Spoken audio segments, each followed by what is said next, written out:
صباح الجمال عليكم. طبعا ما عليكم من هذا أشياء قاعدة أجربها، وفي أشياء كنت أبغاها وما أبغاها وأشياء برميها. المهم إني جاية أقول لكم على ماسك من هذا البراند، أكيد كلكم تعرفوه، اللي هو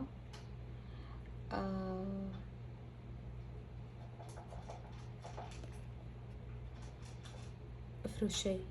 أيوة، بقول لكم على هذا الماسك من براند أفروشي. جدا جميل. أول شي لو عندك تقصف في شعرك، التقصف كله بيروح.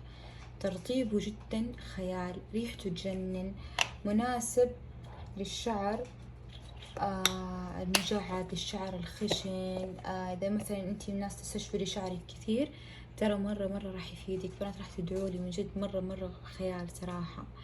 أنا أحب صراحة أستخدمه مع هذا الكريم اللي هو أكيد كلكم تعرفوه، موجود في كل الأماكن بالصبار، كريم للشعر ضد القشرة. وأحب أستخدم معاه هذا الكريم، هو معروف جدا. الكريم هذا القديم تلقونه في العطارات، تلقونه في أماكن التجميل. صراحة خيال مع بعض، هذولي يجننوا للشعر. بس حتى هذا لحاله خيال، من جد جربوه وفعلا راح تدعوا لي، لأنه فعلا يجنن.